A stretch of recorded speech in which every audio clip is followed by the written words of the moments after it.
2025 के कुंभ मेले में हरिद्वार के गंगा घाट पर हुआ एक ऐसा रहस्य जिसने सबको हैरान कर दिया।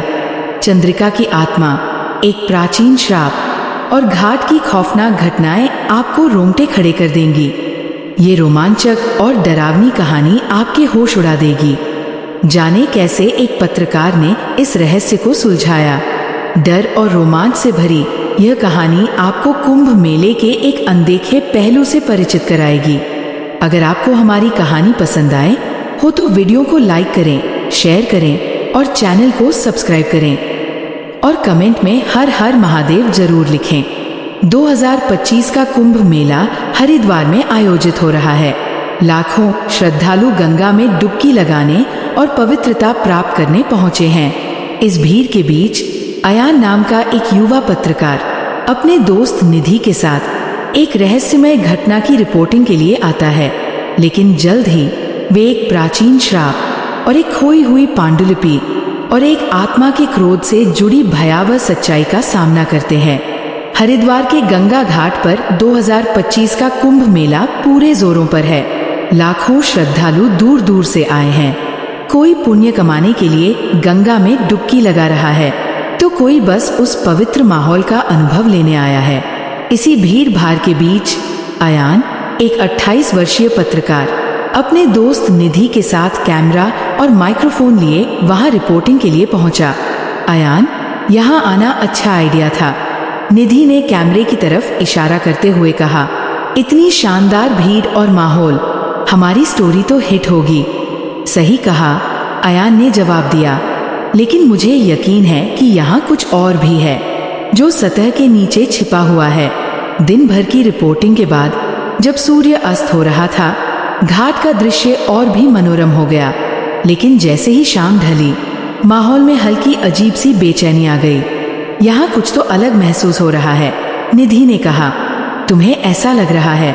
अयान ने मुस्कुराते हुए पूछा। ये शायद थकान होगी। तभी निधि को एक बूढ़ी महिला ने रोका।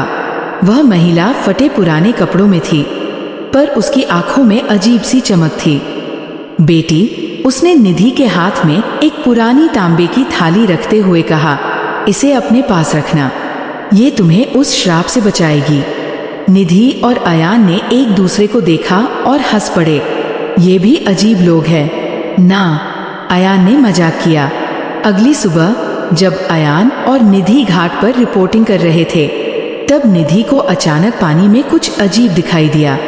गंगा का पानी शांत था, लेकिन उसमें नजर आया जैसे कोई छाया डूब रही थी। अयान, देखो देखो, कुछ है, निधि ने घबराते हुए इशारा किया। ये बस तुम्हारा वहम है, अयान ने कहा, लेकिन उसकी आवाज में भी हल्की चिंता थी। तभी निधि का कैमरा अचानक बंद हो गया। जब उसने उसे दोबारा चालू किया तो उसमें एक धुंधली तस्वीर थी। तस्वीर में एक महिला गंगा किनारे खड़ी थी, लेकिन वहां असल में कोई नहीं था। घटना के बाद अयान और निधि एक पुराने साधु महाराज से मिले जो घाट पर बैठे थे। बाबा, यहाँ कुछ अजीब हो रहा है, अयान ने कहा। साधु ने उनकी बात को गंभीरता से सुना और कहा, यह स्थान पवित्र है, लेकिन यहाँ की धरती ने बहुत अन्याय देखा है। उन्होंने बताया कि सदियों पहले इस भूमि पर एक महिला चंद्रिका के साथ भयंकर विश्वासघात हुआ था। उसकी आत्मा अभी भी यहाँ भटक रही है और हर कुंभ मेले में वह जागती है। क्या ये सब सच है? निधि ने पूछा। साधु ने कहा, तुम्हें जल्द ही खुद पता चल जाएगा। रात होते ही घाट के आसपास अजीब घटनाएं शुरू हो गई। निधि को अपने कैमरे में अजीब से चेहरे दिखाई देने लगे। अयान ने देखा कि घाट पर जलती हुई मशालें अचानक बुझ गई। एक रात निधि ने अपने तंबू के बाहर किसी को रोते हुए सुना।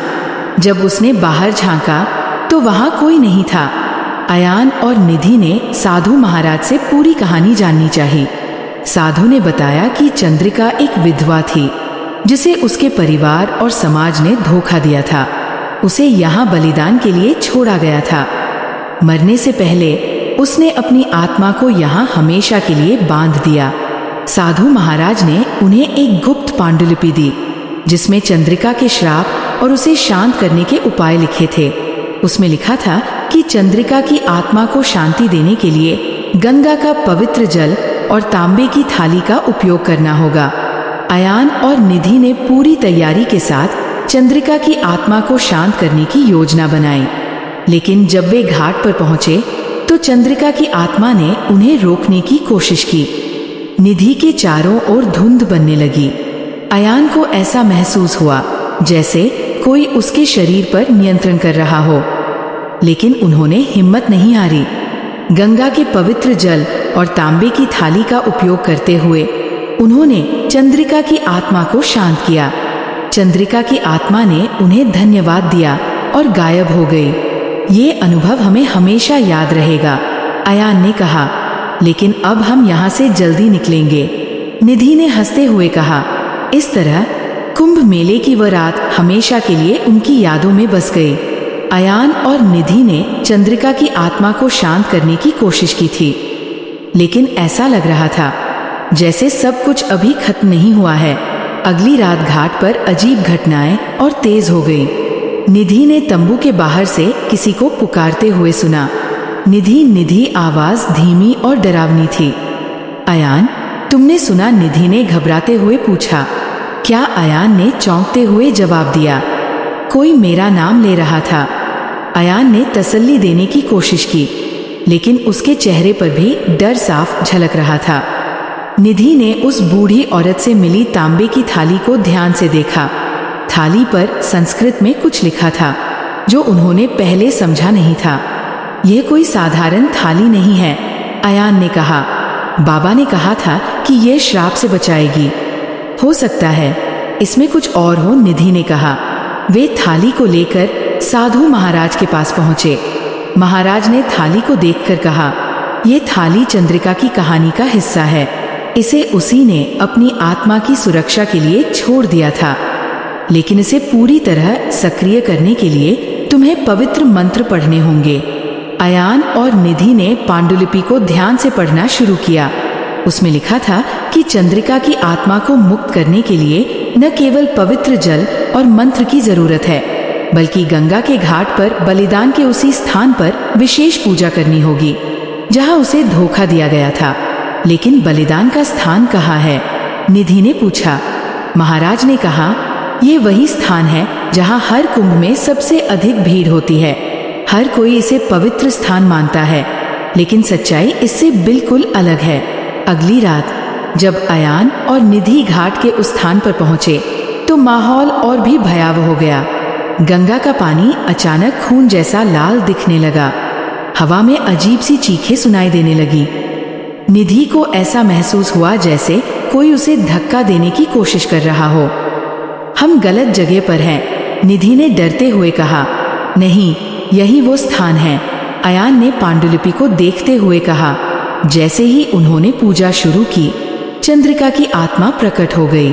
वह एक सुंदर लेकिन बेहद डरावनी महिला के रूप में दिख रही थी। उसकी आंखों में गुस्सा और दर्द झलक रहा था। तुम लोग यहाँ क्यों आए हो? चंद्रिका की आवाज गूंजी। हम तुम्हें शांति देने आए हैं, अयान ने हिम्मत जुटाकर कहा। मुझे शांति चाहिए, लेकिन उन लोगों का क्या जिन्होंने मुझे धोखा दिया? चंद्रिका ने गुस्से में कहा। अयान और निधि ने चंद्रिका से बात करते हुए सच्चाई का पता लगाया।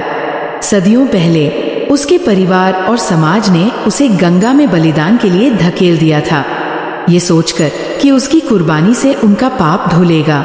लेकिन असल में वह एक साजिश थी। चंद्रिका की मौत के पीछे लोभ और धोखा था। हम जानते हैं कि तुम्हारे साथ अन्याय हुआ, निधि ने कहा, लेकिन तुम्हारी आत्मा को शांति पाने के लिए उन्हें माफ करना होगा। अयान और निधि ने साधु महाराज द्वारा बताए गए मंत्र पढ़ने शुरू किए। गंगा का पानी हल्का होना शुरू हुआ। लाल रंग गायब होकर साफ जल में बदल गया। हवा में गूंजती चीखें धीरे धीरे शांत हो गई।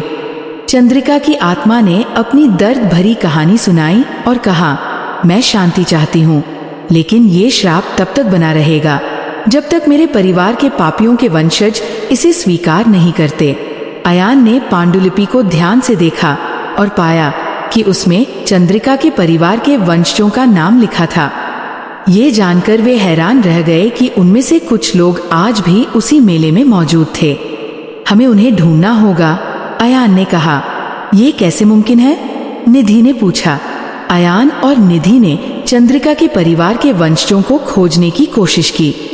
उनमें से एक, जिसे अपनी विरासत की सच्चाई का एहसास नहीं था, अंततः गंगा के तट पर आया और अपनी गलती स्वीकार की। मैं अपने पूर्वजों के पापों के लिए क्षमा मांगता हूँ, उसने कहा। चंद्रिका की आत्मा ने इसे स्वीकार कर लिया और कहा, अब मैं शांति में जा सकती हूँ। गंगा का पानी और हवा अब पूरी तरह शांत हो चुकी थी। चंद्रिका की आत्मा ने अयान और निधि को धन्यवाद दिया। तुमने मुझे आजाद किया, उसने कहा और गंगा के पानी में समा गई। अयान और निधि का अनुभव, ये अनुभव हमारी जिंदगी का सबसे बड़ा सबक है, अयान ने कहा।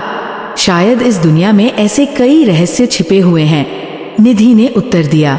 वे दोनों घाट से लौट गए, लेकिन उनके दिल में ये एहसास था कि उन्होंने कुंभ के श्राप को खत्म कर एक बड़ा काम किया है।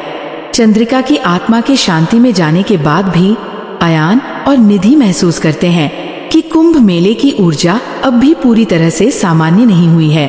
तुमने देखा? निधि ने धीरे से पूछा। क्या? अयान ने चौंकते हुए जवाब दिया। जब चंद्रिका की आत्मा शांत हुई तो गंगा का पानी एक पल के लिए ठहरा हुआ लग रहा था, लेकिन वहां कुछ और था, जैसे कोई और छाया गहराई में छिपी हो। ये बात अयान के दिमाग में भी खटक रही थी। वे साधु महाराज के पास लौटे, जिन्होंने उन्हें बताया चंद्रिका का श्राप तो समाप्त हो गया, लेकिन ये भूमि केवल एक आत्मा का दर्द नहीं सह रही। सदियों से यहाँ अन्याय और अधर्म के कई किस्से दबे हुए हैं। शायद अब उन कहानियों ने जागना शुरू कर दिया है। अगली रात निधि को अपने तंबू के बाहर एक कागज का टुकड़ा मिला। उस पर केवल एक शब्द लिखा था, सचेत रहो। ये किसने लिखा? अयान ने हैरानी से पूछा। मुझे नहीं पता, लेकिन मुझे ऐसा लगता है जैसे ये एक चेतावनी है, निधि ने कहा। वहीं दूसरी ओर घाट पर एक और रहस्यमयी घटना घटी। एक साधु जो ध्यान में बैठा था, अचानक चीखते हुए भागा और कहा, यहाँ और भी आत्माएं जाग रही हैं, कुंभ की शांति खतरे में है। अयान और निधि ने घाट के पुराने पुजारियों और स्थानीय लोगों से बात की। उन्हें एक प्राचीन कथा का पता चला। सदियों पहले यहाँ एक राजा ने अपने राज्य के सभी पापियों को इस घाट पर बलिदान के लिए इकट्ठा किया था। राजा ने सोचा था कि ऐसा करने से उसका राज्य पवित्र हो जाएगा, लेकिन उन लोगों की आत्माएं कभी शांति नहीं पा सकी। अयान और निधि के तंबू के आसपास रातों को अजीब घटनाएं होने लगी। निधि को तंबू के बाहर पायल की आवाज सुनाई दी। अयान ने अपने कैमरे में ऐसी परछाइयां कैद की जो वहां मौजूद नहीं थी। एक रात गंगा का पानी खुद ब खुद तंबू के पास तक पहुंच गया, जैसे उन्हें बाहर खींचने की कोशिश कर रहा हो। ये जगह अब सुरक्षित नहीं है, निधि ने घबराते हुए कहा। लेकिन हमें ये जानना होगा कि यहाँ क्या हो रहा है, अयान ने दृढ़ता से कहा। साधु महाराज ने उन्हें बताया, तुम्हें घाट के नीचे छिपे प्राचीन पत्थरों को खोजना होगा। उन पत्थरों पर उन सभी पापियों के नाम लिखे गए हैं जिन्हें बलिदान के लिए मारा गया था। अगर तुम उन पत्थरों को सही स्थान पर स्थापित कर दो तो उनकी आत्माओं को शांति मिल सकती है। अयान और निधि ने गंगा के तट पर छिपे पत्थरों को खोजने की कोशिश की। उन्हें एक पुराना मंदिर मिला जो गंगा के पानी में आधा डूबा हुआ था। उस मंदिर में उन्हें पत्थर मिले जिन पर अजीब प्रतीक और नाम खुदे हुए थे। जैसे ही उन्होंने उन पत्थरों को छुआ, हवा अचानक ठंडी हो गई और गंगा के पानी में लहरें उठने लगी। अयान और निधि ने उन पत्थरों को घाट के बीचों बीच ले जाकर स्थापित किया, लेकिन जैसे ही उन्होंने यह किया, एक विशाल धुंध घाट पर छा गई। अचानक उन पापियों की आत्माएं प्रकट होने लगी। उनमें से एक ने कहा, तुम हमें यहाँ क्यों लाए हो? क्या हमारे पाप कभी धुल सकते हैं? अयान ने हिम्मत जुटाकर कहा, तुम्हारे पापों का अंत अब होगा। ये पवित्र स्थान है और गंगा की धारा सबको मुक्ति देती है। निधि ने पवित्र जल और मंत्र का उपयोग करते हुए पूजा शुरू की। धीरे धीरे आत्माएं शांत होने लगी और गंगा के पानी में विलीन हो गई। जब सब कुछ शांत हो गया तो गंगा का पानी पूरी तरह से स्वच्छ और चमकदार हो गया। घाट पर सब कुछ सामान्य लग रहा था, लेकिन जाते समय निधि को एक और कागज का टुकड़ा मिला। उस पर लिखा था, ये अंत नहीं है, कुंभ हर बार अपने रहस्य लेकर आता है। अयान और निधि ने इस अनुभव को कभी नहीं भुलाया। उन्होंने अपने चैनल पर इस पूरी कहानी को साझा किया, जिससे लाखों लोग कुंभ मेले के इस अदृश्य पहलू से परिचित हुए।